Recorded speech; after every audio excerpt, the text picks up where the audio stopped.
E meu medo lá do ônibus é porque a gente ia passar pela imigração peruana. Sim. Né? Obviamente, o policial peruano ia entrar no ônibus para revistar. Mas aí você chegou em Puno. Chegamos em Puno, fizemos essa ilha flutuante, e aí fomos na parte turística da cidade. E lá eu comi a lhama. Fala pessoal, tudo beleza?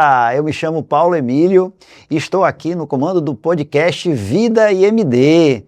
A proposta desse podcast é contar histórias que sejam incríveis, marcantes e divertidas, que os convidados nossos vivenciaram. Então, vocês devem estar acompanhando uma quantidade de histórias bem legais, de viagens incríveis. E dessa vez eu trouxe um verdadeiro contador de histórias. Eu costumo dizer que ele tem mais história do que vida, porque a quantidade de histórias que ele tem é surreal.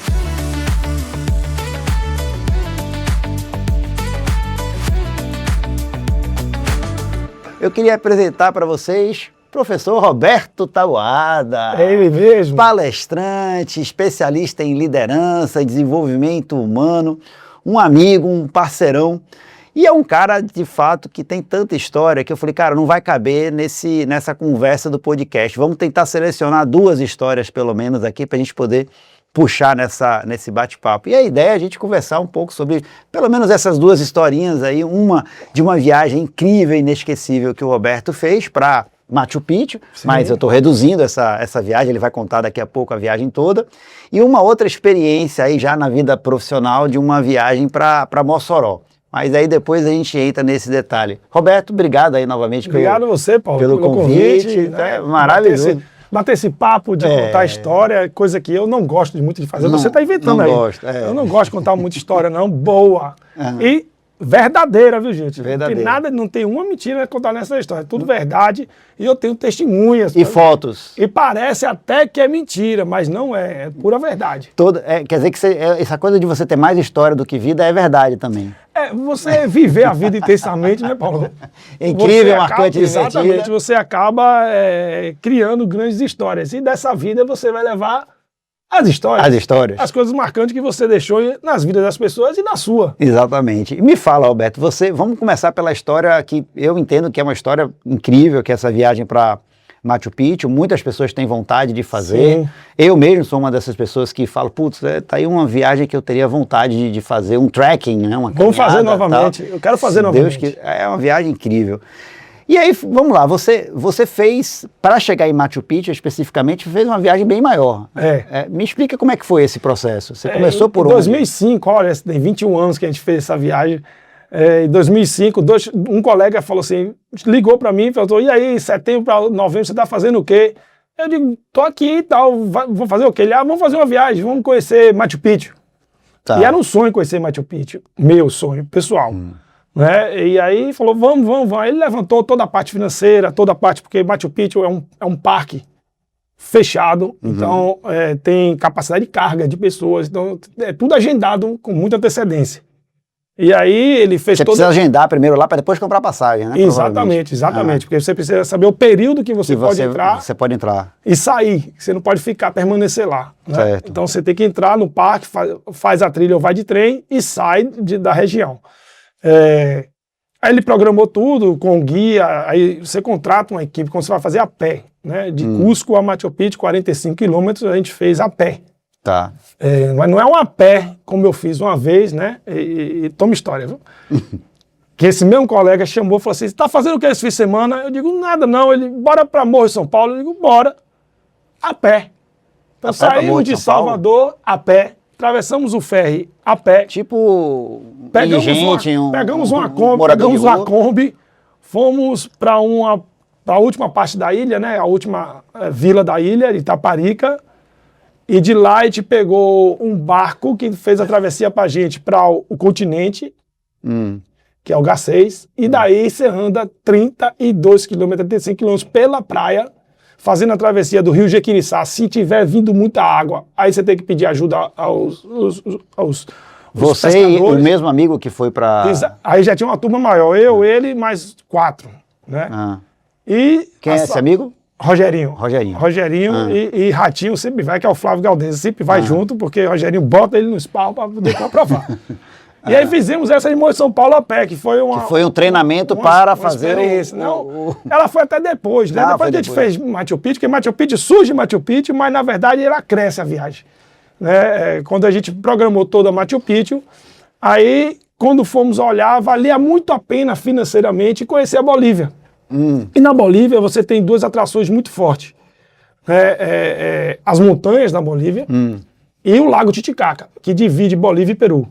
Tá. Né, que é o maior lago superficial de água doce do mundo, que parece um mar mesmo. Parece aqui, você olhando do Farol da Barra, a ilha Itaparica, lá é maior a extensão de 12 quilômetros que aqui é a travessia. Parecido o Dique. Que indique. Parece um mar, realmente, né? Um mar, porque tem momentos que você não vê a outra margem. Tão distante que é de água doce vindo das geleiras, né? Derretimento das geleiras. E aí essa viagem surge, nós criamos a programação, saindo de Salvador, São Paulo, Santa Cruz de la Sierra, na Bolívia. Conhecemos Santa Cruz de la Sierra. Vocês fizeram de avião? Mochileiro. Tá, mas foram de avião para esses lugares? Isso, avião, saindo de Salvador para avião normal ou avião normal? Teco-teco? Não, avião normal. Não dá para fazer, não. É um voo internacional, né? Tá. Aí você pousa em Santa Cruz de la Sierra, aí dentro da Bolívia você vai viver a aventura. Porque aí você vai pegar um voo boliviano. É sobre esse que eu estava me referindo. Esse voo boliviano é emoção muito grande, porque pensa naqueles aviões da Transbrasil fechado aqui no Brasil. É novo lá, não. É Boeing, mas é novo. O da Transbrasil de 1800, né, da VASP, tá lá rodando como um avião novo. Então, quando o avião correu na pista aí para subir a Bolívia, para subir para La Paz, que é a capital da Bolívia, ele sai de Santa Cruz de la Sierra, tá 2.000 e pouco, ele vai parar em 4.700. Então ele é só subindo. É um voo que ele decola e vai subindo e pousa. Não tem um momento de descida. Ele vai plano um pouquinho e chegou no lugar porque é a altitude que ele tá voando ali. Quando ele correu na pista, Paulo Emílio, os bagageiros abriram todo, parecia aqueles ônibus correndo, pista de barro. Os bagageiros abriram, meu irmão, começou a cair mala. E aí eu olhei, não podia levantar nem pra segurar, eu só com a mão aqui na cabeça segurando, e as balas caíram. Quando o avião botou pra cima, pitou, pim, pra tirar o cinto, meu irmão, só veio o povo levantando, segurando. Veio as comissárias bolivianas com bom ar, velho. Bom ar. Porque o boliviano, por conta do frio e daquelas roupas que ele usa do animal, a llama ou a paca, né? Acaba que cheira forte. O cheiro fede. Eu não vou falar que fede não, porque é a cultura deles, mas é um cheiro muito forte. Pra gente aqui é fedor, mas pra eles é natural. Normal, né? E dentro do avião tem. E o avião não tem ar-condicionado, não. É aquele ventil saindo ali da temperatura provavelmente de fora. É um tubo vindo de fora jogando vento dentro do avião. Uma caatinga dentro do avião, ela passando por bom ar, pensa aí, dentro do avião, jogando bom ar. Eu falei, misericórdia, eu vou me levantar da minha poltrona e vou me sentar junto dessas comissárias, porque qualquer emergência é com ela que eu vou. E aí, saí da minha poltrona, fui lá pro fundo. Isso indo para La Paz. Indo para La Paz. Aí chegamos em La Paz à noite, ficamos o dia todo em Santa Cruz de la Sierra, conhecemos Santa Cruz de la Sierra, uma cidade mais ou menos de temperatura parecida com a nossa aqui em São Paulo, né? Um nível de mar também por ali. Mas aí chegamos em La Paz à noite, e o aeroporto de La Paz fica no topo, e a capital, ela desce. Só que ela desce aquela descida de montanha de carro boliviano. Com muita curva. Muita curva, porque é cortando a montanha. Tem que tomar Dramin antes. Você chega lá tonto, porque a altitude já faz você ter menos oxigenação no cérebro, no corpo humano, né?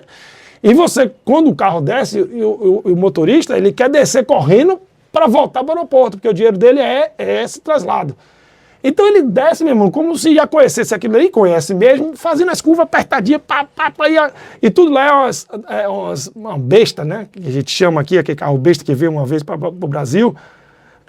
As minivans, parecidas com Kombi, mas menorzinhas, até de 6 lugares, 4 lugares, fininha, que qualquer vento vira.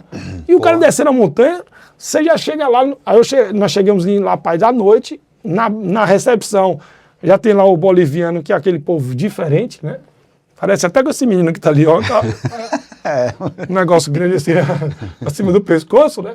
E assim, ó, agachadinho assim, ó. E oferecendo coca. Eu vou ter que botar foto dele aí também. Oferecendo coca, ó. Coca-Cola? Que Coca-Cola, Paulo Emílio? Folha de coca para você mascar, da cocaína. a folha, que não tem nada a ver com a droga, a cocaína, certo? É da folha que você tira lá da flor da coca que você tira para fazer o misturado para virar cocaína. Então, a folha da coca, ela tem substâncias que fazem o ser humano dilatar os vasos sanguíneos. Então, para você que está numa altitude, a pressão que tem é de você sentir dor na cabeça, porque falta oxigênio. E os vasos estão comprimidos. E lá eles chamam o AS nosso, lembra do AS, que a gente tomou muito na infância? Sim. Lá eles chamam de soro antipil, que é a pílula que você compra em farmácia, que também é um dilatador de vaso. Só que no hotel eles não vão dar remédio, eles dão natural. Então era chá de coca e folha de coca para mascar. Eu digo, me dê logo 10 aí que eu já vou começar a ficar aqui no clima boliviano para conhecer o negócio. E aí, mastigamos essa folha, você tem uma melhora ali boa, né, agradável, mas no primeiro dia não senti nada da condição de altitude. Aí, no segundo dia, nós fomos caminhar para conhecer a aventura que o colega tinha marcado, que era escalar uma montanha. Isso ainda longe de Machu Picchu. Longe. Tava ainda só treinando. Tava em La Paz, rapaz. La Paz. Só treinando. E La Paz é uma capital, era de combate. Você estava no centro da cidade, a casa do presidente, a casa do lado, e eu tenho fotos disso, toda metralhada. Porque o tempo todo lá foi tomada de poder do exército versus presidente, democracia, aquela coisa toda, e era bala para tudo que é lado. E o exército é na rua. Não é polícia. Tem polícia, mas é o exército que comanda de fuzil. Né? Lá em 2005 era bem forte isso, para manter o controle da população. E aí, no segundo dia, a gente vai caminhando, vamos ali conhecer o pessoal que vai fazer a trilha com a gente. Eu digo, trilha é uma montanha. Eu digo, que montanha? Não, a gente vai escalar uma montanha. Eu digo, que escalar uma montanha, meu amigo? Quem é que escala a montanha aqui? Eu tinha um preparo físico por conta da arbitragem de futebol, então eu corria bastante, mas nunca preparado a subir uma montanha. Fomos lá, chegou lá, meu irmão, o cara tira aquelas roupas de astronauta, aquelas botas que você anda na neve pesada, experimenta. Tava frio lá também. É frio, né? Porque La Paz, a altitude já é frio, média? 10 graus de dia, né? Então a altitude é frio. Ontem o Flamengo jogou ontem em Cusco, que é no Peru, a temperatura também já assim. Né? Nessa época do ano já é frio lá. E é alto também.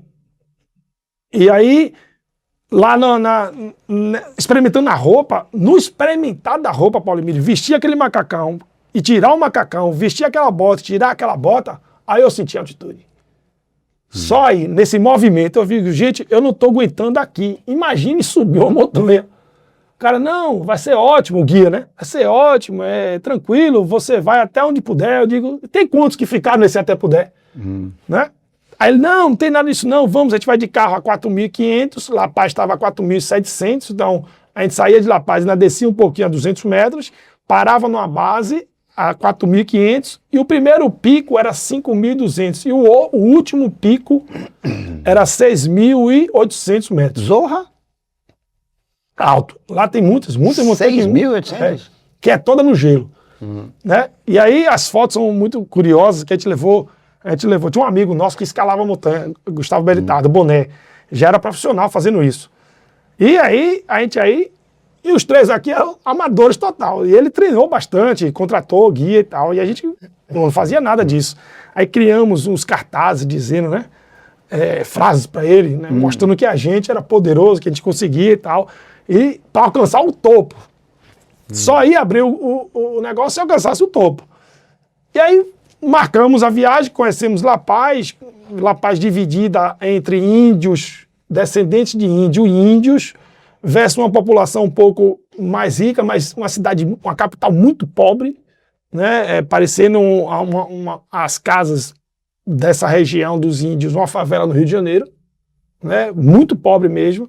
Nosso dinheiro na época era 8 vezes, o real era 8 vezes mais do que um dinheiro boliviano, então nas escolhas no cardápio, por exemplo, eu não olhava o que eu estava pedindo, eu olhava pelo número. O número que era mais caro deles era o número que eu pedia, porque era 8 vezes mais barato pra gente. Então eu ia comer uma comida, pedia lá. E aí fizemos um treinamento nesse dia na cidade, o guia pegou a gente, fez a gente andar aí 2 horas subindo a cidade histórica, batendo foto, tal. E novamente você sente a questão da altitude. Aí o pai desse Rogerinho, ele foi um dia na viagem em La Paz. E nesse dia na viagem, numa caminhada que a gente deu ali no estádio, que a gente ficou no hotel que a seleção fica, e o estádio de futebol era muito próximo. Aí, nessa caminhada que a gente deu, o pai se sentiu mal. E aí nós fomos a uma clínica, perguntamos a um agente da rua onde é que tem um oxigênio e tal, ele apontou uma clínica. Nós fomos na clínica, eu, Flávio e o pai desse colega. O colega estava em outro canto. Chegou na clínica, os três com aparência de americano, altos, né? O Flávio é lourinho, o pai do colega também é um grisalho e eu alto. Foram 3 macas empurradas, deitou os 3, um em cada maca, sem perguntarem nada. Esse foi muito engraçado. E ele passando mal. Aí eu digo, gente, é ele que tá passando mal. E aí o pessoal, não, vamos aí. Arrastou os 3, um para cada sala, velho. As 3 macas? 3 macas. Eu deitado numa maca, o outro deitado na outra maca e o velho deitado na outra maca. E aí levou. Chegou lá, deitou mesmo, já viu aquele negocinho de oxigênio. Ah, quando botou oxigênio, pode ser que tomou oxigênio puro? Não, é bom não demais, velho. É por isso que o astronauta é coisa de primeiro mundo, meu irmão. Quando botou oxigênio, eu digo, eu tô passando lá, agora eu tô. E aí, falei assim, eu preocupado com meu tio Rogerão, né? E aí falei, poxa, eu tenho que sair daqui. Daqui a pouco trazem Flávio pro quarto que eu tava, pro leito que eu tava do hospital, que era uma clínica hospitalar. Aí Flávio deita na maca deitado e bota aqui do lado. Eu digo, você tá morrendo? Aí ele, não, porra, o que a gente tá fazendo aqui? Eu digo, o que a gente tá fazendo aqui tomando esse oxigênio? Cadê ele? Não sei. Eu digo, como é que não sabe? Bora sair. Quando ele se levanta, um soldado na porta, volte. Eu digo, meu Deus do céu, a gente tá aí preso. Aí deitei de novo, tinha que passar os 30 minutos tomando oxigênio. Aí quando passou os 30 minutos, a gente saiu desse leito, fomos no hospital procurar. Procura e encontrou. Pai de Rogerão. Aí, quando você toma oxigênio, você fica bem. Pelo menos nas próximas 1 hora. Bem mesmo, confortável. E ele estava sentindo mal. Né? Tava com a cabeça muito forte, uma dor muito forte, porque a pressão é muito forte, da falta de oxigênio no cérebro, né?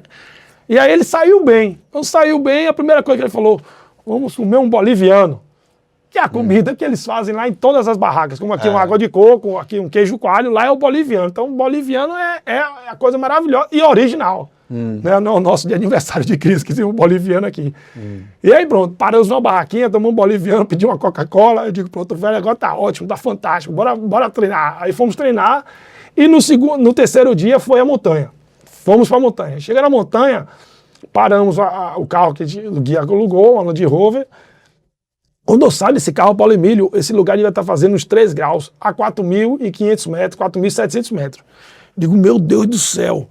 E eu já com a roupa por dentro, daquelas roupas de moletom grossa, que era dele também, do guia, e vinha um macacão de astronauta, que é aquele macacão que você vê o pessoal subindo montanha com gelo. E eu não estava vendo gelo nenhum. E a bota, cada bota pesa mais ou menos 2 quilos. Aquelas botas que tem aqueles pinos grandes para você andar na neve e escalar a montanha mesmo. Aí eu perguntei, para que isso tudo aqui? Aí ele, não, a gente vai naquela direção. Aí quando ele apontou a direção, realmente, aí eu vi o gelo.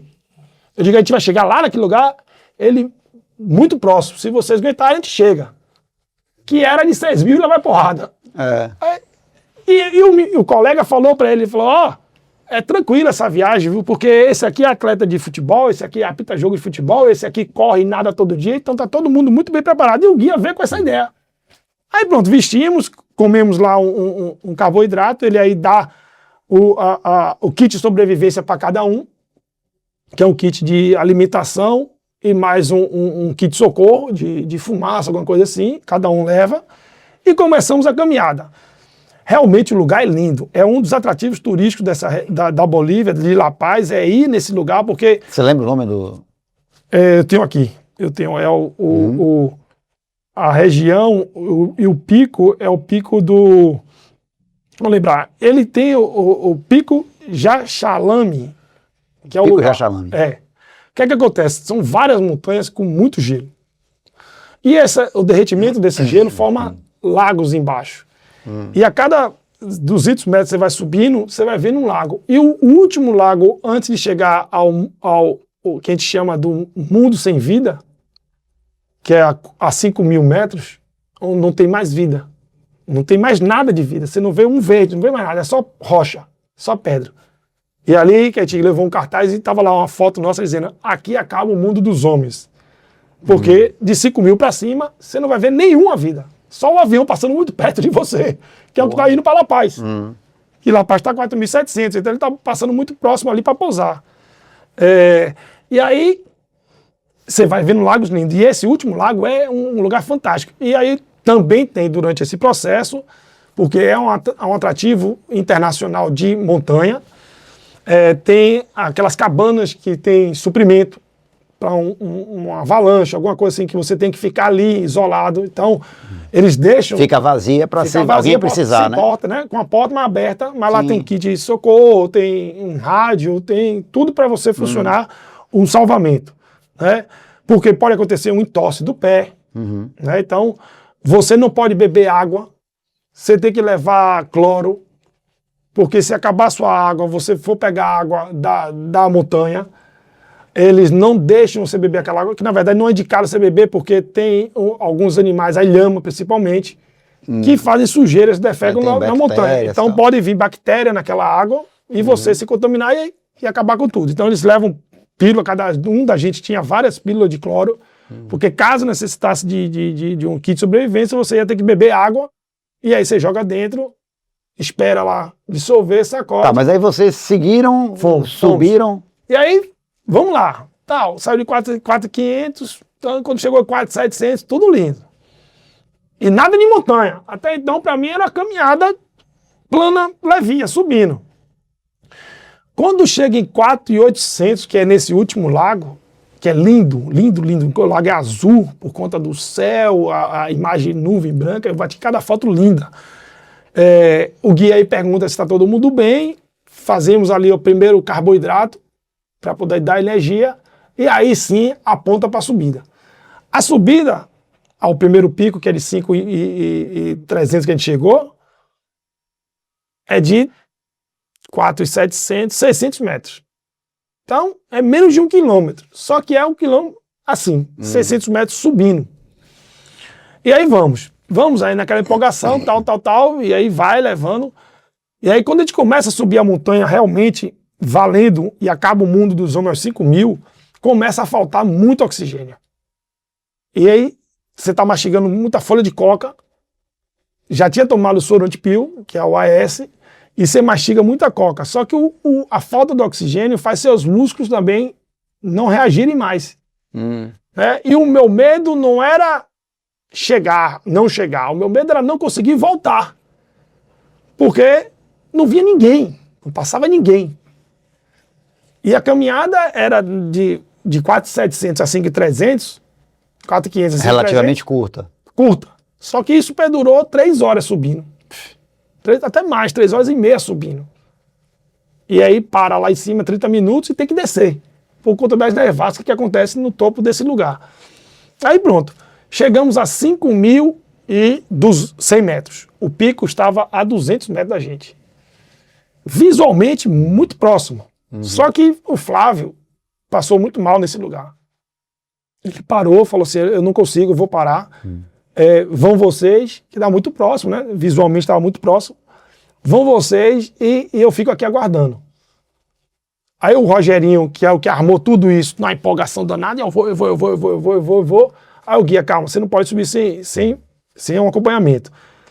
Aí ficou com a gente um tempo, conversou, perguntou para Flávio se realmente ele tinha condição e tal. Aí, nesse calmar aí, mastigamos mais folhas de coca, entra um pouco de oxigênio. Aí o guia aí pegou o kit dele de sobrevivência, com muito doce e carboidrato, e deu para Flávio e falou assim, olha, se alimente disso aqui, daqui a 10 minutos, espere você sentir uma temperatura aquecida no seu corpo, não olhe para cima e suba, que você vai chegar. Aí eu fiquei com o Flávio, e o guia subiu com o Rogério. Ficamos lá um tempo, aí ele começou a comer, eu também comi as goiabinhas, tudo que ele deu pra gente, eu comi, ficamos sentados aguardando a tal temperatura, né?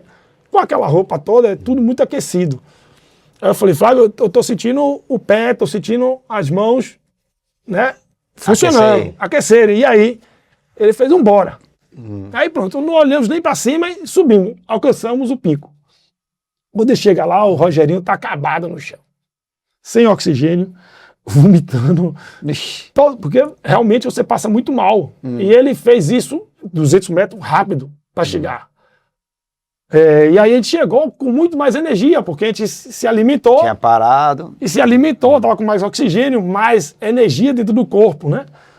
Então a gente chegou no pico da montanha, aí eu levei uma câmera Sony, naquela época tinha uma Sony, em 2005 tinha uma Sony, e a máquina de fotografar as fotos é uma máquina Sony. E eu filmando o pico da montanha e tal, e comemorando, aí Flávio vai e tira da mochila, da roupa dele, os cartazes, né, de tal. Eu levei uma bandeira do Brasil também para fazer uma foto, fizemos foto com bandeira do Brasil, e o pico a 6.000 estava logo adiante, e o gelo muito próximo da gente, só que o lugar que a gente estava não era de gelo, então aquela bota não era necessária, porque a gente não ia conseguir mais. E aí a gente tá lá, já era umas 2 horas da tarde, e o guia falou, olha, a gente tem que ir embora. Quando a gente olhou para baixo, tá ouvindo 4 pessoas de bermuda, pô. Subiram a montanha. E aí eu peguei a câmera e dei o zoom. Quando eu dei o zoom, eram 4 meninas de bermuda e camiseta dessa que eu tô aqui. Eu digo, gente, agora é humilhação, para aí. Aí não. Aí eu perguntei pro guia, elas vão passar por aqui? O guia falou, vão passar por aqui que elas vão dormir a 5.800 para chegar amanhã a de 6.000. Eu digo, não tem condição isso não. Isso é muita humilhação. Pô. Ele falou, provavelmente elas são europeias já acostumadas a essa temperatura, com frio e a subir montanha. E eles fazem isso aqui assim, sai num dia e alcança o pico no outro. Digo, misericórdia. Aí pronto. Vamos preparar para descer. Fizemos todas as imagens, tá, descemos. Cruzamos pelas meninas. Paulo Emílio, essas meninas estavam passando como se estivesse correndo na orla de Salvador, velho. Numa velocidade, subiu onde a gente parou para se alimentar, para chegar no lugar. Elas passaram. Olhei para cima, já tinham passado do lugar que a gente estava e lá vai elas seguiram. Eu digo, meu Deus do céu, que humilhação. Aí que a gente vê que a gente não é nada nesse mundo, né? Aí descemos, voltamos. Quando chegou no carro, o guia tinha levado cerveja. A cerveja boliviana. A peruana, cusquenha. Né? Que ela chegou até no Brasil, ela tem aqui. Aí chegou no carro, a grama em volta, a temperatura está a 8 graus, a grama devia estar uns 3. Eu fiz a besteira de chegar no carro, aí, pô, quando ele chegou a 4.500, falei, agora eu tô no carro, a gente vai comemorar. Ele aí pegou a cerveja, deu uma cerveja para cada, bebi uma cerveja, tal, entrei no carro, tirei a bota. E fiquei com, que era dupla meia, fiquei com a meia. Saí do banco de trás do carro e fui até a mala do carro para pegar outra cerveja. Caminhei, voltei. Quando eu voltei, eu tinha baixado o macacão pela metade, mas estava com a roupa interna ainda, de meia. O guia aí veio e me segurou pelo braço. Quando ele me segurou pelo braço, ele falou, tira a luva. Aí eu tirei a luva. Quando eu tirei a luva, eu já estava com hipotermia, por conta da temperatura e o pé molhado. Eu não estava sentindo, mas estava já me batendo, sem sentir que eu estava sentindo aquilo. E os dedos, aqui a metade dos dedos, todos pretos, já roxo. Vixe. Aí, liga o carro, bota no aquecedor do carro, me bota dentro desse carro, tira a minha meia, estava molhada, o problema foi a meia que molhou na graminha do chão, e a temperatura muito baixa, eu sem a alimentação fraca, e aí eu comecei no carro até o problema, né? Eu comecei a sentir. Aí ele pegou todas as roupas que tinham dentro do carro, manta e tudo mais, porque ele estava preparado para um caso desse, e aí me cobriu e chamou toda a equipe dele para ficar em cima. Então eu deitei no banco do carro e jogaram um bocado de pano em cima de mim. Ah, eu pensei que era um bocado de homem em cima de você. Não, que... Né? Jogaram um bocado de pano em cima de mim e ficaram todo mundo dentro do carro, gerando calor. Aí durou isso aí uns 15 minutos, meu dedo, quando eu olhei, tava tudo preto, a mão toda preta, assim. Ó. Eu falei, meu Deus do céu. Aí voltou a cor normal, eu comecei a sentir a mão como se estivesse congelada realmente. Comecei a sentir os dedos novamente, comecei a sentir. Aí ele falou, vamos descer e vamos no hospital. Eu falei, não precisa não, pare no bar que é melhor, porque... É melhor o bar do que o hospital. Você vai morrer, vou morrer, divertiram. Aí pronto, voltamos, 3º dia de viagem, dormimos em La Paz, e aí o 4º dia era pegar Copacabana para conhecer o Lago Titicaca. Copacabana? No Lago Titicaca tem uma praia chamada Copacabana, que é a imitação da nossa Copacabana no Rio de Janeiro. Ah, tá. Imitação mesmo, calçadão, aquelas pedras portuguesas, igualzinho. Só que é a saída de barco da Bolívia para você fazer o Lago Titicaca. E aí, de novo, dinheiro 8 vezes mais. Lá não tem ovo, lá não tem carne, não tem manteiga. Eles não têm isso, porque eles não têm vaca. Então não tem nada derivado do leite. Eles não comem nada derivado do leite e de carne. Carne é da alpaca e da lhama. É mesmo? É. O ovo lá custava $5, um ovo no café da manhã. Já era em dólar. Manteiga também era $2, porque não tinha. E se você quisesse no café da manhã do hotel comer um ovo, você ia gastar uns $10. E aí o dinheiro já equilibrava, porque naquela época estava 2 para 1 aqui. Né? E aí, mesmo assim eu tive que pegar, porque é proteína. Né? E aí a gente ia fazer o Lago Titicaca. Aí fomos de carro até esse lugar, nos hospedamos numa pousada, e aí fomos lá na beira do lago para conhecer como é que tinha os passeios. Tinha os passeios de catamarã, tinha o passeio daquilo, e tinha o fretamento de um barco para 10 pessoas. Só que o barco para 10 pessoas, tipo, o passeio do catamarã era, sei lá, $15. O barco para fretar só pra gente, para onde a gente quisesse ir, com guia dentro, era $10 para cada. Então a gente fretou um barco. E aí realmente fizemos o Titicaca diferente do passeio turístico, com aquela agonia de você parar numa ilha, sobe, tá na hora, bora, desce, entra aqui, vai para outro lugar e tal. A gente não, a gente foi fazendo e conhecendo a história mais do local, né? Jacques Cousteau, que descobriu, assim, mergulhou no Titicaca para conhecer as cidades que estavam ali debaixo, encontrou muito tesouro, muita história está contada lá no fundo, lá Titicaca. Né, era uma região dos Incas e dos povos indígenas. Tinha uma cidade submersa ali. Submersa. E ao redor tem várias. E lá eu conheci uma história muito bacana e de novo, voltando ao meu sonho de conhecer Machu Picchu, tinha uma história de vida passadas que eu vivi em Machu Picchu, como índio. Então, ali eu estava sentindo novamente uma sensação muito agradável por estar vivendo o Inca e ouvindo a linguagem deles, que é o Quechua, que é uma língua que eu devo ter falado por muitos anos de minha vida passadas. E eu me sentia... Você fala hoje? Não, o Quechua é muito difícil. Eu aprendi o Quechua na trilha do Machu Picchu, porque a guia era filha de índio, Inca, de uma tribo.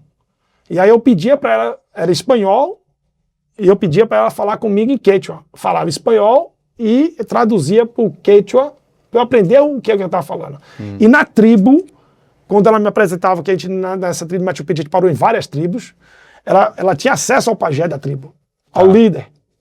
E aí ela me chamava, paralelo com ele, para conversar com ele. E ele falava em Quechua. E ela ficava traduzindo algumas coisas para eu ir aprendendo o Quechua. Aí eu me senti muito tranquilo de ouvir aquela língua e de repetir algumas palavras. Mas, obviamente, é muito mais difícil do que o espanhol. Fizemos o Titicaca como, assim, não turisticamente, né? E dormimos na casa de um pajé. Isso que foi fantástico, né? Que a gente aí conheceu as ilhas, de praticamente todo o Titicaca do lado da Bolívia, fomos até o lado do Peru, até Puno, mas não ficamos em Puno, voltamos para dormir em uma ilha, tudo sem energia, tá? Os lugares das ilhas na Bolívia é tudo sem energia, tudo com fogareiro. Tudo com fogareiro. E o banho é muito gelado porque é água de degelo. Então, e você precisou tomar banho lá? É necessário, né? Você vai dormir. Banho de gato, no caso, né? Que você pega a cuia assim, joga aqui debaixo do braço, joga aqui nas partes e resolve o problema. Está resolvido. Mas aqueceram a água para o nosso banho. Tá. Mas, de novo, o banho deles não é todos os dias, porque eles estão cobertos com aquela capa da lhama. Como se fosse de uma ovelha. De novo. Normalmente em lugares muito frios assim, eles tomam bem menos banho, né? Muito menos banho. E aquela roupa fede. Não é uma roupa, é uma capa. Que também não é lavada. Tipo do esquimó. Não lava. Sim. Né? Então, assim, se botar para lavar, vai endurecer. Vai congelar. Então, aí fizemos todo o Titicaca, tal, conhecemos aí uma ilha onde ficava aprisionada umas virgens, para degolar as virgens uma vez no mês para o Deus Sol, na época lá do passado. E conhecemos a ilha e dormimos nessa ilha onde acontecia a... E aí você dormia era o quê? Uma pousada, casa de casa do pajé. E esses, por exemplo, nesses lugares tem banheiro? É normal ou de chão. banheiro de chão. De Você chão, aquele tinha que buraco sair da no chão. casa ou era na casa Era mesmo? uma caixa de madeira assim, do lado de fora. Do lado de fora. Do lado de fora. Tinha uma caixa de madeira, você ia lá, tinha um buraco no chão. E aí você acertava ali o buraco do chão. No alvo. No alvo. Né? Mas fazia muito frio também? Muito frio. O Titicaca, ele é de Até gelo. para ir pro banheiro você tinha que pensar 2 vezes, né? Tudo era 2 vezes. Você não podia nem pensar em cair na água do Titicaca, né? Então, assim, até o desembarcar do barco e tal, era com muita segurança, porque... E aí fomos conhecendo as ilhas turísticas, as construções incríveis, porque você via a construção, você vai ver na foto, Paulo Emílio, de um arco de pedra assim, ó, sem nenhum pilar, só de pedra unida, fazendo um arco. E aquilo foi feito de pedra com pedra, escolhida à mão, para poder a última se encaixar e travar. É coisa que a gente dizia assim, que a população inca, como os maias, eram inteligentíssimas. Né? Que os maias no México e tal, e lá os egípcios que construíram as pirâmides. Tá, isso tudo foi antes de você ir para Machu Picchu? Isso, eu estava seguindo o caminho, Bolívia, para chegar ao Peru e aí fazer Machu Picchu. Tá, aí Machu Picchu é um caminho. Você Aí falou que você fez andando. Isso, aí eu fizemos Titicaca, dormimos com esse pajé. Fizemos primeiro a ilha da prisão, onde era retirada uma menina virgem de todos os familiares e guardada nessa ilha. E todos os meses tinha uma homenagem ao Deus Sol. E o sangue dessa menina tinha que percorrer um caminho a receber o último raio do dia e ali Deus Sol abençoar a população. Nessa ilha que eu fui dormir, era onde acontecia esse momento de degolar. E aí, quando a gente conheceu o pajé, conversamos com o pajé, eu tinha comprado uma roupa de Inca. Eu tenho essa roupa até hoje. A touca de frio e a blusa Inca. Numa tribo, numa índio, numa ilha. Uhum. Quando eu cheguei lá, eu perguntei para ele se eu podia me vestir. Aí ele se sentiu homenageado porque ele estava vestido e minha roupa era parecida com a dele. Mas a dele era uma roupa muito mais enfeitada por ser o líder da população daquela ilha. Aí vestimos, ele falou, então eu vou levar vocês a um lugar que poucas pessoas conhecem. E aí fez a caminhada com a gente do Lago Titicaca, subimos a montanha um pedacinho, eu filmei tudo isso, e ele nos levou ao horário do degolamento. E mostrou na pedra. Eu tenho foto, eu deitado na pedra que as meninas deitavam, e o lugar do pescoço que ficava para poder ser degolado, e o caminho da construção de pedra até chegar a uma poça que formava um cenário deles, um desenho, e ali batia o último raio. E aí ele despejou água para nos mostrar isso. Era o sangue, talvez? É o sangue que corria. Sim, que corria ali. Era o sangue que você dava de homenagem ao Deus Sol. Nos mostrou como acontecia toda a parte histórica e aí as homenagens ao Deus Sol, e nos levou para dormir com ele. Mas na chegada da casa dele, não tinha chuveiro, assim, dentro de casa não tinha nada. Era um tubo que puxava água naquelas bombas de mão, sabe? Você já viu? Sim, em filme? Sim. Pronto, puxava água do lago e caía na sua cabeça, velho. Então vinha uma água de lá de 2 graus, menos 5 graus. De poço, né? Que poço? Era do lago. Mas esse manual é do poço que você puxava. Vinha do lago. Quando a gente chegou na casa dele, era ele, a mulher e 4 filhos pequenos, de adolescentes, né? E pequenininho. Aí ele convidou a gente para dormir na casa dele. Aí abriu um quarto onde tinham 2 camas e os 2 meninos pequenos. As remeras saindo assim, né? As coisas, menino boliviano mesmo, índio. Quando abriu essa porta, meu irmão, ele aí convidou, você vai entrar aqui. Quando eu entrei, Paulo Emílio, a cama é palha e a roupa da lhama. Aquela roupa fedida, né, que na verdade... Era o lugar onde você ia deitar. É o lugar que eu ia deitar. E ele entrou. Quando ele entrou, ele sentiu também, né, que não estava agradável pra gente. Pra ele estava agradável, porque os meninos estavam lá dentro, deitados. Ele aí vem com 3 bom ar e nos dá o bom ar. Que não era um bom ar, é um nome...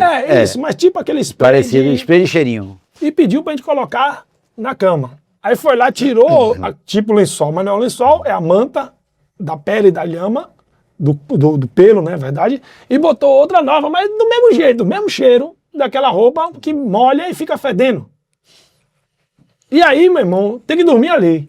Fizemos o passeio, conhecemos a história toda, e ele tinha na casa dele um restaurante que não era um restaurante, era um lugar que ele servia comida a quem fosse lá. E aí eu perguntei para ele, você tem o que para beber que deixa a gente fora um pouquinho do controle? Aí ele fez, tem vinho e tem a bebida nossa. Eu digo, então eu quero a bebida nossa. Deve ser mais forte que o vinho. Porque para aguentar esse negócio aqui, não tem condição. Tem que dormir um pouquinho mais descansado. Mais pesado. Aí, quando a senhora dele veio servir o peixe pra gente, Paulo Emílio, quando ela saiu do lugar para chegar na nossa mesa, o cheiro já vinha muito forte da roupa dela. Era um momento que a gente, até com vergonha, né? Virava até o rosto assim para ela botar a comida na mesa, porque era muito forte o cheiro da roupa que ela estava usando. Não dela, né? Da roupa que ela estava usando. Aí jantamos um peixe, ele trouxe tipo uma cachaça feita deles lá. Tomei logo meio litro daquela bebida e já fiquei com sono bem pesado. Desci, peguei o bom ar e aí banhei a cama todinha. Pá, e falei, agora é para dormir. Pô, deitei, dormi, acordamos no outro dia cedo. O nosso barco estava lá, que estava fretado pra gente, né? Pegamos o barco, fizemos mais outras 2 ilhas e aí voltamos para Copacabana. Tá de Copacabana, pegar o ônibus e aí já seguir Peru. Puno, Cusco e aí Cusco, Machu Picchu. Pegamos um ônibus grande, daqueles 2 andares, aí de novo, nosso dinheiro valia muito, então a gente pegou o andar de baixo todo pra gente. A Bolívia é conhecida... Para 4 pessoas. Para 4. Era eu, não, agora já eram 3, só os 3 agora. Tá. Eu, Flávio e Rogerinho. A Bolívia, você sabe que produz coca. Sim. Para cocaína.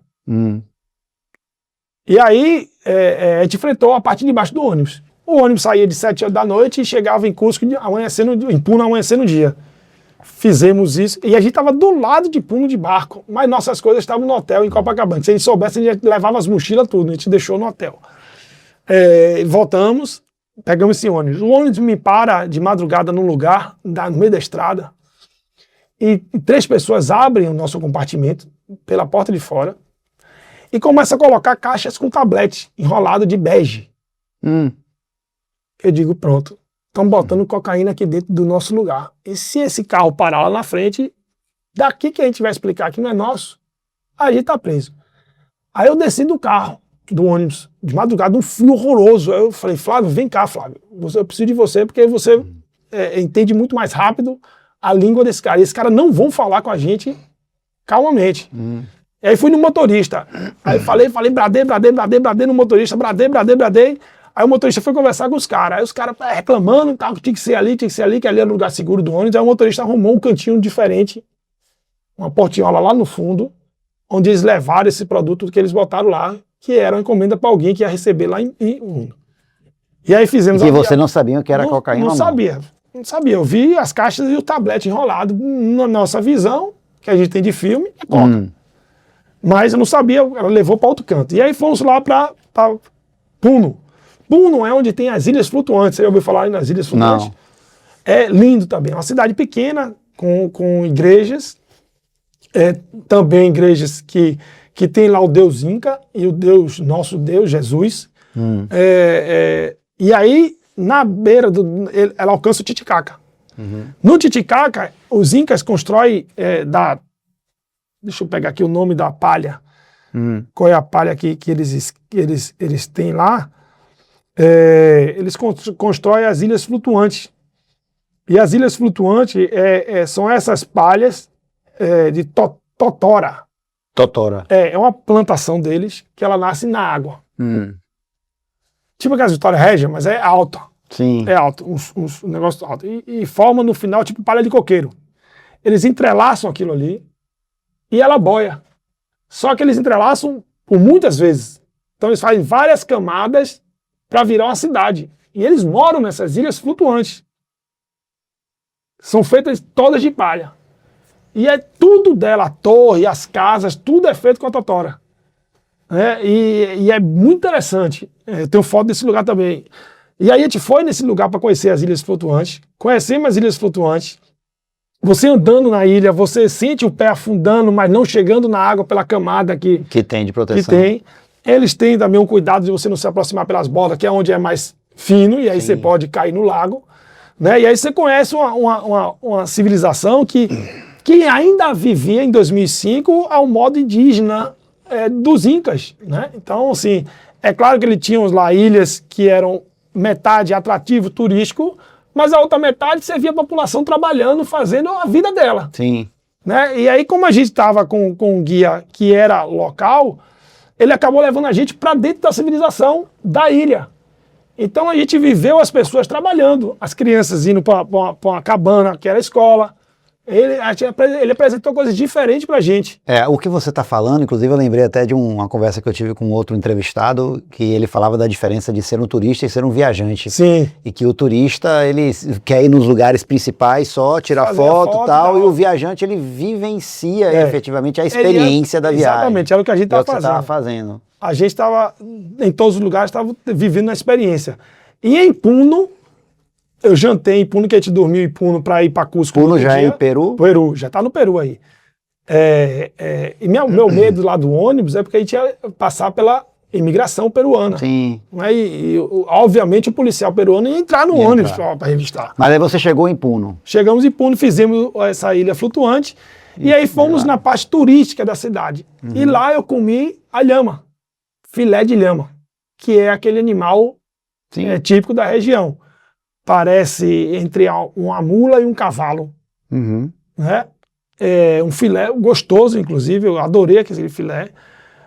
Dormimos em Cusco, ou em Puno, e aí no dia seguinte pegamos um voo peruano.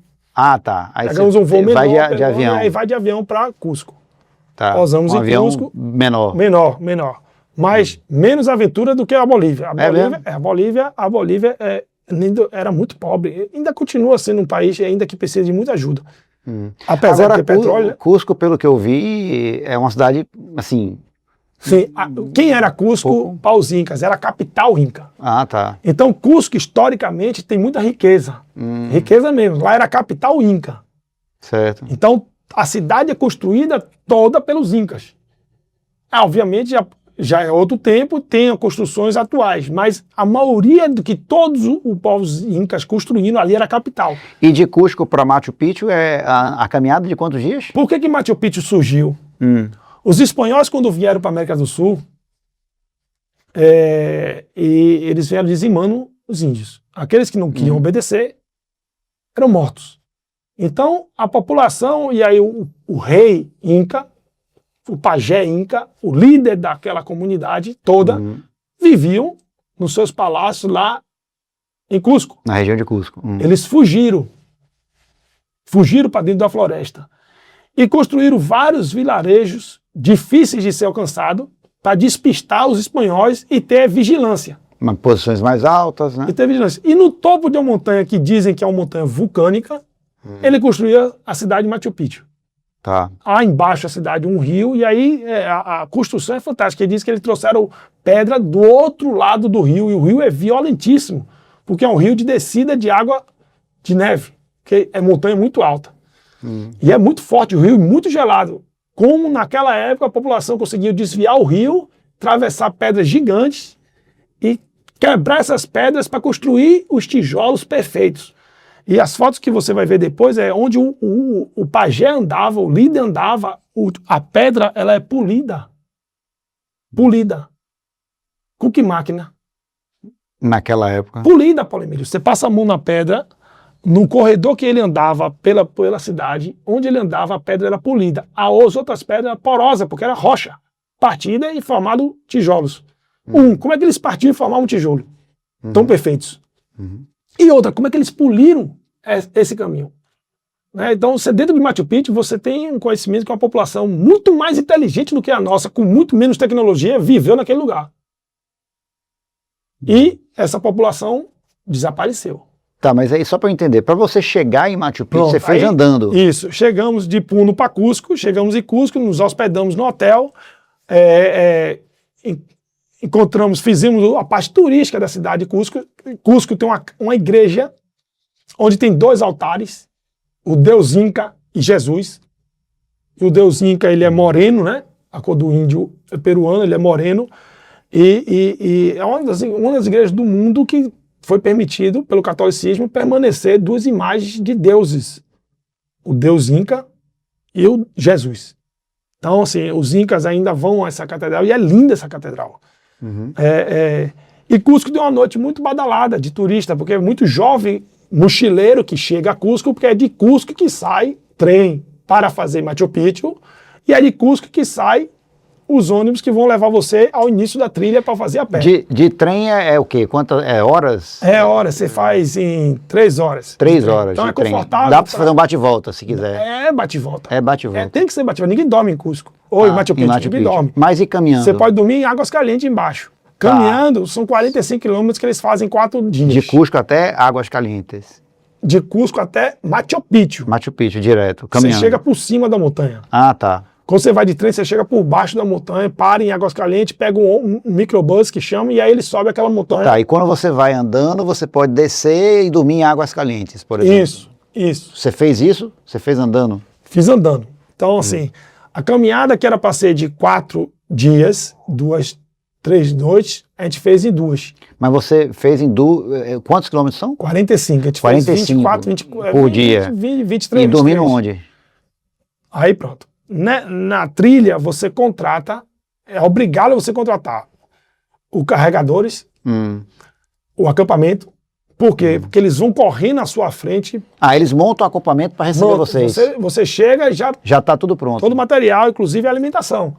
Porque não dá para você fazer. Imagine, quem faz em 4 dias caminha 10 km 12 km por dia.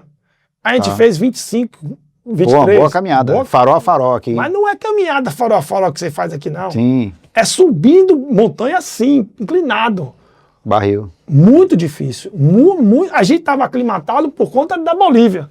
Isso que eu ia falar agora. Quer dizer, a preparação na Bolívia foi boa para vocês. Ótimo, foi excelente. Porque quando eu cheguei em Cusco, eu não senti falta de ar nenhum. Como você viu ontem os jogadores do Flamengo, por exemplo, correndo dentro do campo. Eu não senti nada em Cusco, porque eu já estava pronto. O corpo já tinha vivido uma semana pela Bolívia fazendo aquela... Tá, e você fez em 2 dias, cada dia 20 e poucos quilômetros, e chegava lá, a barraca já estava pronta. Pronto. Aí o que acontece? Você contratou, a guia nossa era uma descendente, filha de um Inca, né? Então, pra gente foi lindo essa viagem, porque, de novo, na caminhada também você tem os pontos turísticos, e tem os pontos que não são turísticos, que ela pergunta, você quer subir? Tipo uma escada bem inclinada de pedra, para conhecer uma vila que não tem mais ninguém, mas era uma construção de forte. Mas era uma subida razoável. E você tinha que voltar depois para a trilha para continuar. E aí fizemos essa trilha. Então, assim, nossa equipe não dormia no mesmo lugar de todos os outros, porque nossa equipe era nossa exclusiva. Então, ela decidia com a equipe aonde que ia dormir. E aí, na primeira noite mesmo, a gente dormiu no topo de uma rocha na montanha. E foi fantástico, porque eu liguei a câmera, que ela falou assim, liga a câmera agora que a nuvem vai passar pela gente. E como se estivesse dentro de um avião, Paulo Emílio. A pessoa, Flávio estava na minha frente, eu filmando o Flávio, entrevistando o Flávio, e a nuvem veio e Flávio desaparece na nuvem. No vídeo? Você tem esse vídeo? No vídeo, tem esse vídeo. É fantástico esse vídeo. E ele desaparece, daqui a pouco ele volta de novo como se fosse um avião passando dentro da nuvem. E a gente estava ali muito alto, a 4.000. Né? Então, e muito gelado. De novo, os banheiros buraco no chão e água corrente de montanha. Que eles puxam ali a tubulação e botam na torneirinha, você abrir, mas é água de menos 5 graus, 3 graus. E quando você está chegando lá em Machu Picchu, você já consegue ver a distância ali, Machu Picchu? Não, aí você dorme em barraca, e aí você tem que levar o saco de dormir, a roupa de dormir, que você vai dormir num ambiente congelado, praticamente, né? E aí 5 horas da manhã ela acorda, o café da manhã já está pronto, né, que é o desayuno que eles chamam lá. Então é uma sopinha quente, uma fruta e nada de proteína, que eles não tem proteína, e carboidrato, barras e barras de cereal e tal, goiabinha, para lhe aquecer, dar energia para você continuar. E aí seguimos viagem. No segundo dia a gente parou numa tribo, que aí foi o que eu te falei anteriormente. Nessa tribo o Flávio estava passando mal da barriga, de Cusco. E aí ela entrou, conversou com o pajé, aí levaram o Flávio a um tratamento espiritual. E aí é coisa fantástica, né? Porque primeiro usou o banheiro lá da tribo, depois levaram ele a esse tratamento de fazer aquelas fumaças, aquelas coisas todas. E aí ele comeu uma comida diferente da nossa, né? O pajé ficou com a gente muito tempo. E o pajé aí viu que a mochila que Fábio estava levando já estava difícil para ele para a próxima etapa. A mulher do pajé veio com a gente. Uma senhora de 65 anos. Para levar a mochila? Andou 20 quilômetros carregando a mochila nas costas, meu irmão. Mas ela andava, Paulo Emílio, numa velocidade que eu dizia, isso é gato, viu? Isso aí é peruca, isso não é a fantasia que ela está usando, porque como é que ela sobe essa pedra aí nessa velocidade? E chegando e tal, aí ela levou até um certo ponto, encontrou um outro carregador e entregou a mochila dele. Porque a sua mochila, você continua levando. O pessoal leva é acampamento, alimentação, mas a sua mochila você leva, porque ali está o kit de socorro, está tudo sem sobrevivência. E é difícil a caminhada com peso nas costas de, sei lá, 8 quilos. Tá, mas aí quando você chega no lugar, Aí paramos na segunda noite. Aí ficamos um tempão com esse pajé, falando quechua, que eu te falei, né? Falando quechua, aprendendo um pouco do quechua. É uma língua que eu ouvia com muita facilidade e saía da minha boca com muita facilidade. Ele me deu uma roupa de presente também, nesse momento aí de Inca. E na última noite você chega num lugar que tem banho quente, $1. Ó, 15 minutos. Eu paguei foi $2 para ficar logo meia hora e mandar água quente. Tem que tomar banho 2 dias. E aí, nesse lugar, é o último lugar para chegar a Machu Picchu amanhecer no dia. Porque quando você chega em Machu Picchu 5 da manhã, Machu Picchu está coberta de uma névoa. Eles foram tão inteligentes da escolha do lugar de Machu Picchu, quem redescobriu Machu Picchu foi um americano, né, fazendo uma expedição à procura da cidade Inca, da nova cidade Inca, e ele no meio da montanha, no meio dos matos, alguns dizem que foi sem querer, os guias lá falam que foi sem querer, ele achou sem querer, e outros dizem que ele realmente estudou toda a história de fuga. O pajé, na verdade, o líder de Cusco na época tinha um irmão, e esse irmão se vendeu aos espanhóis como Judas, com Jesus. Então a família dele foge toda para dentro da floresta, para não ser mortos pelos espanhóis, e ele vende a localização de Machu Picchu para os espanhóis. Logo depois que os espanhóis avançam, encontram os fortes ao caminho que a gente passou para essa trilha, começam os combates, e os espanhóis não chegam a Machu Picchu, por conta da dificuldade de chegar. E aí matam o irmão do pajé, achando que ele fez uma... Tinha mentido. Tinha mentido e tal, mas ele entregou. Mesmo assim, a população foge de Machu Picchu, abandona Machu Picchu, e essa nova cidade não foi descoberta ainda. Onde eles reconstruíram. Então Machu Picchu acabou sendo abandonada, uma cidade. A Machu Picchu ficou abandonada. E com o tempo ela foi... pela floresta. Sim, sim. E com o tempo foi se perdendo. E aí, assim, quando a gente dorme nesse lugar que é um banho quente, aí tem um restaurante, já é diferente o lugar. É um ponto para dormir, dos últimos minutos a chegar a Machu Picchu. Você está ali a 35 minutos de Machu Picchu. Você está no topo da montanha. E aí você tem acampamento diversos, de várias pessoas no mundo inteiro, principalmente os jovens, que na época nós éramos jovens. E aí eu levei uma cachaça baíra daqui da Bahia. Lá eu troquei a cachaça baíra por uma cachaça de fora, lá da Europa, que o pessoal levou também, que era um momento ali de festividade. E aí no dia seguinte a gente acorda 4 horas da manhã para chegar a Machu Picchu 5 da manhã. Essa chegada a Machu Picchu é incrível, porque você chega por cima de Machu Picchu. Só quem chega por cima é quem está fazendo a trilha a pé. E nesse horário. Porque Machu Picchu não está aberta para o turista do trem. Certo? Machu Picchu só fica aberta depois de um certo horário, quando o sol entra na cidade. Vocês pegam só para vocês ali. Então a gente pegou a cidade só pra gente, pegou tudo só pra gente. Então a gente conheceu a cidade a fundo. E a nossa guia, como sendo descendente de Inca, ela nos contou coisas que os outros guias não contam. Dentro de Machu Picchu. Por que tinha tal pedra? Por que tinha tal, como que... Então assim, ela foi contando detalhes da cidade. E essa chegada por cima é linda, porque você não vê Machu Picchu, e você fica aguardando o sol raiar. O sol sai de um pedacinho de trás da montanha, e aí quando ele bate para dentro de Machu Picchu, a névoa começa a se dissipar, e aí surge trechos da cidade, não ela toda, porque só mais tarde, e aí a gente começa a descer para a cidade. Né? E aí você chega a Machu Picchu, eles reconstruíram algumas coisas para as pessoas entenderem. As casas não têm o telhado, mas tem a construção de pedra toda formada dentro de Machu Picchu, tudo formado de pedra, não tem a cobertura. e eles pegaram 2 casas dessas e reconstruíram o telhado. Para mostrar como era.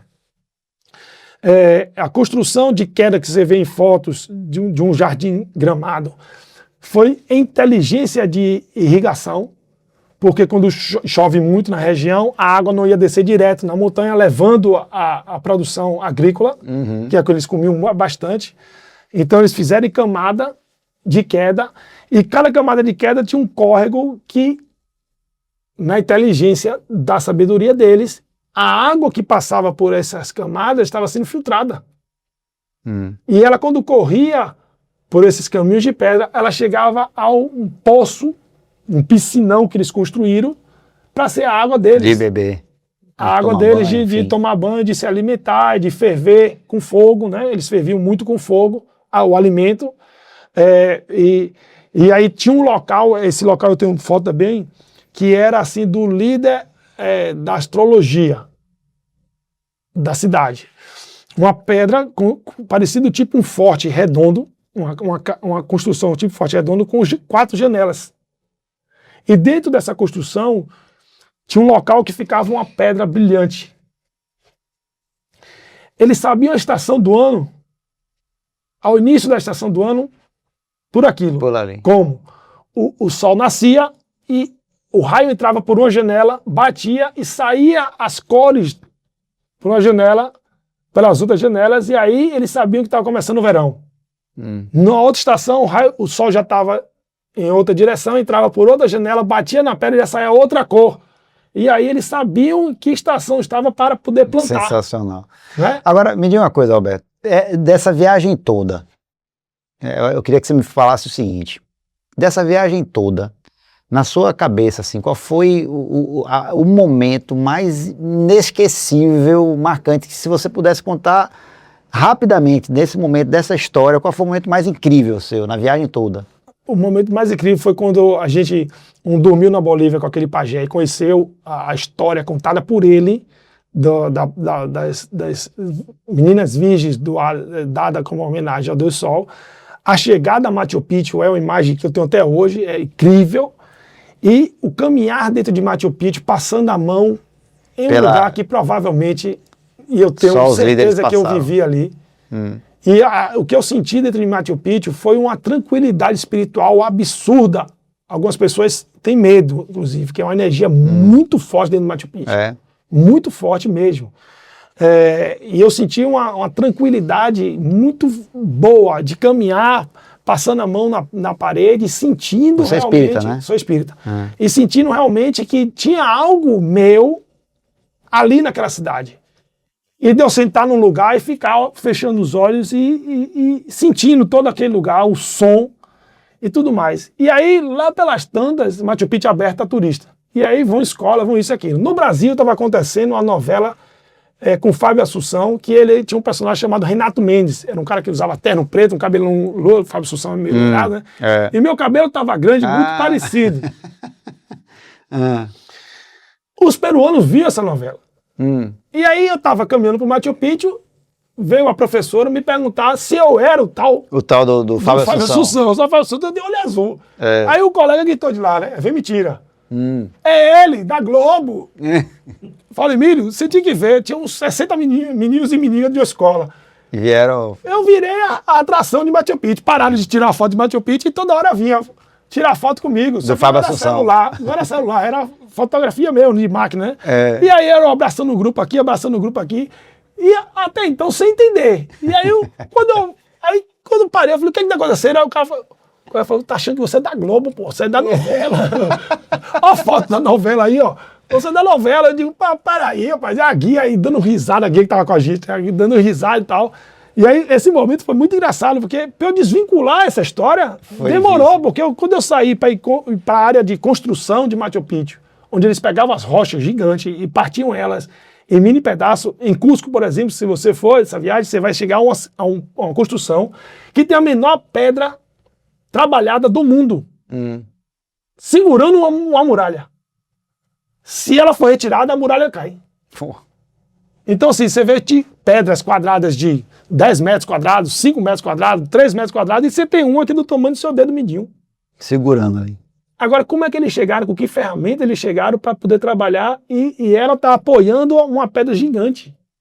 É incrível como eles tinham essa capacidade. A inteligência, a sabedoria com as ferramentas que tinham à época de construir coisas incríveis, incríveis. Eu tô lembrando aqui que a gente conversou logo no início, que eu até falei que o Roberto é um verdadeiro contador de história, né? E tem mais história do que vida. A gente entrou aqui para bater um papo sobre 2 possíveis viagens. Eu acho que eu vou ter que fazer 2 podcasts, porque esse aqui a gente já está no nosso tempo, né? Essa viagem é sensacional. Essa viagem é sensacional. Eu quero fazer ela com meus 2 meninos novamente, e a pé. E assim, eu acho que você contou aí de uma passagem incrível que você teve de uma viagem para Machu Picchu, mas para chegar lá, passou pela Bolívia, passou por vários outros lugares maravilhosos. Roberto, a gente está chegando no final do nosso podcast. Que pena! Eu só consegui pegar a história da viagem de Machu Picchu por Bolívia, mas que foi uma história sensacional. São poucas pessoas que têm essa capacidade de fazer storytelling, como faz o Roberto, que ele vai entrando na história, parece que você está vivendo a história toda, né? Porque você entra completamente na história. Tem gente que a gente pergunta assim, como é que foi sua viagem para Machu Picchu? A pessoa fala, foi bom. Aí você pergunta, mas e aí? Não, eu cheguei lá, foi isso, isso e isso. Resume a história. E Roberto tem a capacidade de entrar na história completamente, falar a viagem toda, né? Que você precisa ir lá, Palmeiras. Eu acho que é você sensacional. Você tem uma energia que, se você for lá, você já foi no Capão, né? Já. Eu vou de novo no Vale do Patia. Pois não tem nem comparação a energia desse lugar com a energia de Machu Picchu. Uma energia talvez diferente, né? A energia é completamente diferente pela inteligência do que já foi vivido ali dentro. Do que foi feito. Mas, Roberto, eu queria agradecer você pelo convite aceito para contar essa história sensacional para a gente. São histórias como essa que geram várias lições de vida. Eu acho que você tem várias lições de vida com base numa história como essa. Você mesmo, durante aqui o papo, você foi falando sobre as experiências e o que leva você, né, dessas experiências. E quando a gente se propõe a falar de histórias incríveis, marcantes, algumas mais, outras menos divertidas também, mas são histórias de nudez. Essa foi muito divertida, que eu não posso contar os detalhes do divertimento, né? De assadura do colega, passando hipoglose, eu filmando, aquela conversa, né, que você não pode ficar falando. Porque tem coisas mais pesadas. Tem coisas mais pesadas, mas obviamente estava um passando lá, uma barriga, né, com desarranjo, um dor na orelha no mato. A viagem teve muita diversão. Tem muita coisa também. Mas obrigado aí pelo seu convite. Foi massa a sua história, velho. Bacana. Obrigado, parceiro. Show de bola. Obrigado você. Show. Peraí que eu vou entregar agora um presente pra você. Sim. Tem uma lembrancinha que a gente entrega para o nosso entrevistado. Vida MD, que maravilha. Vida MD. Olha aqui em cima, não? Abre aí e veja. Um lacinho, né? Qual é a lembrança aí. Ó. Um vinhozinho aí pra você. Da região do Chile, né? Conte Toro, que a gente visitou. Esse vinho, ele tem uma história. Toda vez que a gente entrega o vinho, tem uma historinha, que foi quando eu visitei. E todo vinho você tem que tomar o vinho contando história. Tem que contar a história. Se você não contar a história, você. E sabe qual é a história desse vinho? Sim. Lá no Chile, a Conte Toro é uma vinícola maravilhosa, né? E eu fui com minha esposa, só que, como você sabe, nem eu nem minha esposa a gente bebe. E a gente foi fazer a visita, e na visita você conhece todos os tipos de vinho que a Conte Toro fabrica. Sim. E entregaram 2 copos, um para mim e para minha esposa, e a gente saiu com um grupo de umas 15 pessoas para fazer a visita na Conte Toro. E aí, todo lugar que a gente parava para provar um vinho, ele colocava para mim, colocava para ela, depois que ele virava de costas, ele jogava no chão. Não. Acabava jogando o vinho no chão. E fizemos isso durante todo o passeio. Só que quando nós chegamos na Casileiro da Diablo, que é um espaço fechado, tem uma história do diabo, não sei o que, é uma coisa bem, bem legal de visitar. Eles colocaram vinho, só que a gente viu que não tinha onde jogar. Então foi o único lugar que a gente teve que beber o vinho. Então eu acabei gostando do vinho. Uma tacinha não vai fazer mal nenhum, não fez mal. Mas é por isso que a gente fala que o vinho que eu entrego aqui na Vida MD é um vinho com história. Valeu? Exatamente. Obrigado, meu amigo. Paulo. Show de bola. Bom, valeu. Um abração.